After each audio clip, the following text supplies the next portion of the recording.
Today I want to talk about composition in photography, but I'm not gonna give you too many straightforward composition rules. There are other videos for that. I want to talk about composition from a more holistic perspective. How you should approach composition, especially as a beginner in photography. And let me tell you a little bit about my journey when it comes to this. When I was brand new to photography around 10 years ago, I admired a lot of photographers, and I thought that some photographers really take beautiful photos. I want to be able to take photos like the ones they take. But as a beginner, you don't really know what is it that makes a photo good. You can feel it, certainly. You can feel that, wow, I get a good feeling when I look at this photo. It's beautiful and it evokes something in me. But it's really hard to know why. And that is where composition rules, I think, comes in and takes a big role, because over the years, as you grow as a photographer, you learn lots of different rules for where you should place objects in your frame, what you should think about when it comes to colors and the background, and how the subject relates to the background, and what works as a subject and what does not work as a subject. What you should think about when it comes to the edges of the frame, what you should think about when it comes to picking portrait or landscape orientation. There are so many small bits of knowledge that you acquire that are basically composition rules. And all of those together, once you have learned them, they are what makes you able to take a beautiful photograph that a beginner can look at and feel, wow, that's a beautiful photo.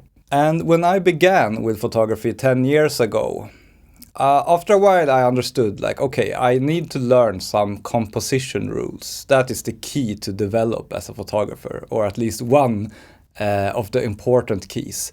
So what I did was I went on Amazon and I searched up a composition book. I found a pretty thick book with 100 different composition rules or tips. And as I started trying to learn them, I tried to learn them all.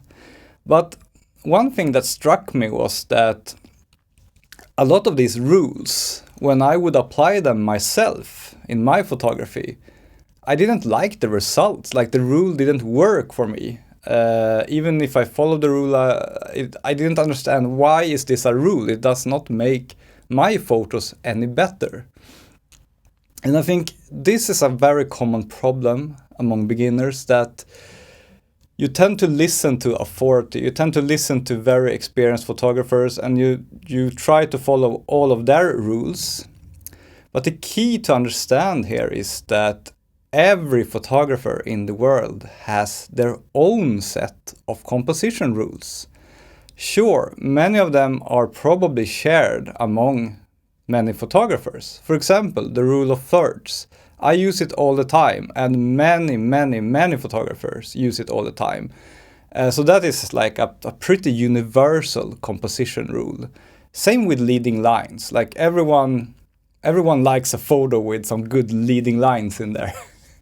And every professional photographer knows that that is something good to include in your photos, if you can. And there are a few universal rules like that, but they are not that many. I would say maybe 4 or 5. And then the rest of becoming a really good photographer is coming up with your own composition rules. And why do you need your own? Why can't you just take someone else's? Well, the thing is that they need to work with your creative vision, what you personally, in your gut, deem to be a good photo. And that is different for everyone.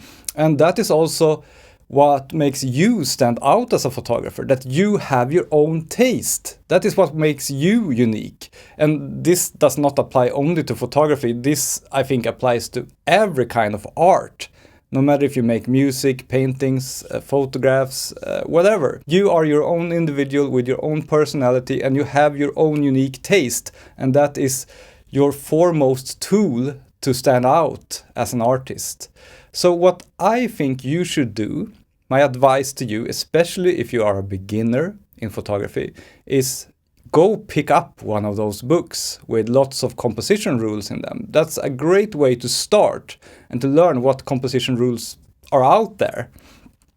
Read the book, but only learn the composition rules that you feel vibe with your taste, with your vision, with your gut feeling about what makes a good photo. Learn those rules and use them as templates when you do your photography. And all the rules that you don't feel give good results, just throw them away. They are not useful to you. They may be useful to other photographers with a different taste or a different genre, but they are not useful to you. What you will then discover over time is that over like 5 or 10 years, you will take hundreds of thousands of photos. You will come home and edit all those hundreds of thousands of photos, and you will notice patterns. You will notice that whenever I take a photo and I have this kind of background against this kind of subject and so on, I really like the result of that. You will also notice that whenever I take this kind of photo in this way, I don't like the result of that. And then subconsciously, over time, you will develop your own set of composition rules to put on top of the more conventional ones, like rule of thirds. And that, I think, is how you grow from a beginner to an accomplished, good photographer. You create your own toolbox that fits with your taste. I think that is important. As a last note in this video, I happen to have one of those composition books. I actually just finished my own photography composition handbook. I've been working on it now since I think September or October. It took a lot longer than I had anticipated. It's 117 pages with my personal composition toolbox. The 16 composition rules that I personally think are the most important ones to make beautiful, striking, memorable photos. It's an ebook, it's a PDF. You download it digitally, you purchase it on my web shop here. So yeah, I would be really happy if you picked one up to support my work and this channel, and also to give you a starting point when it comes to composition in photography. Thank you so much for watching, and see you soon again, probably next week.